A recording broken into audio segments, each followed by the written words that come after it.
I am a publisher, writer, editor, daughter, sister, auntie, dog mom, and many other things, including currently a cancer patient. But I am not a doctor or medical professional of any sort. What you are about to watch is an episode of my journey through cancer.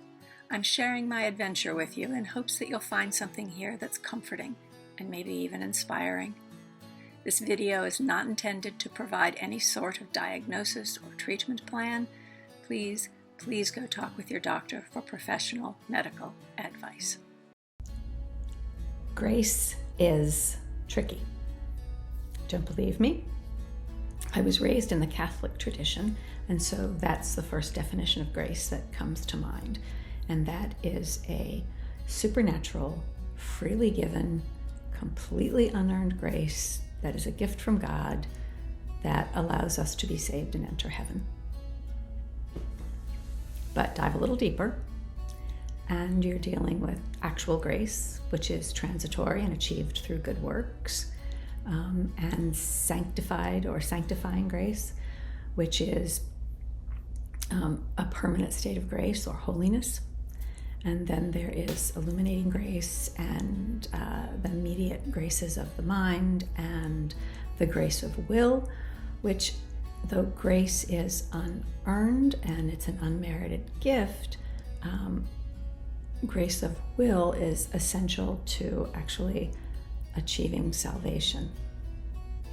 I Googled it and I ended up in a rabbit hole of despair, which coincidentally is the one feeling that can actually inhibit salvation.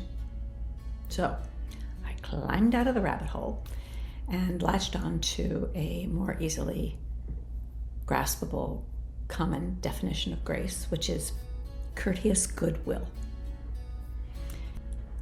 Courteous goodwill is the sort of grace that I am currently lacking.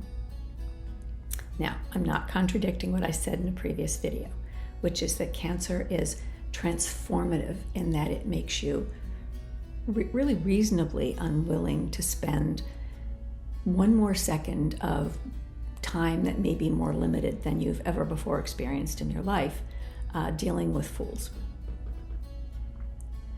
But I am increasingly becoming nasty to people I love, to people who love me, to people who are helping me through cancer, to people who have had cancer themselves,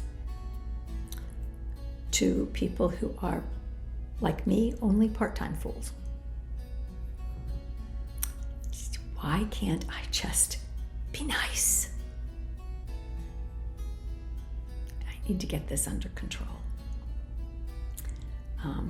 I've been thinking about it, and I have two insights that may be helpful. The first is that when I met with my oncologist, she used a word that sticks in my head like a itch I can't scratch.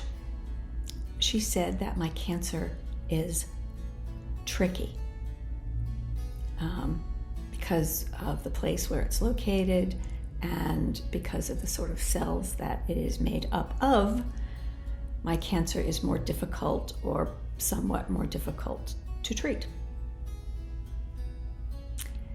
It has now been 29 days and I'm still taking tests and waiting for test results and waiting for doctors to review test results and create a clear or a clear as it can be plan to treat my cancer. And I am waiting for my Medicare to kick in on the first of the coming month so that I can tell my insurance to go fuck itself and I can actually start treatment.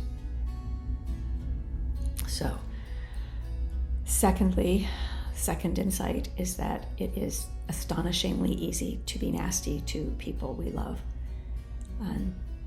because we know they'll put up with our bullshit. Sure, you can use cancer as an excuse to be mean, which it's not. And you can rely on the unearned, unconditional grace your friends will bestow on you in times of trouble. Or you can strive for a little more actual grace.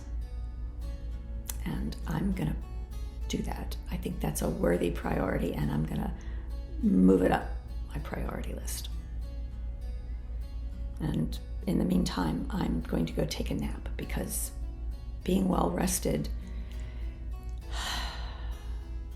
helps you be less nasty. If you liked this video or found it helpful, give it a like, subscribe, and don't forget to ring the bell.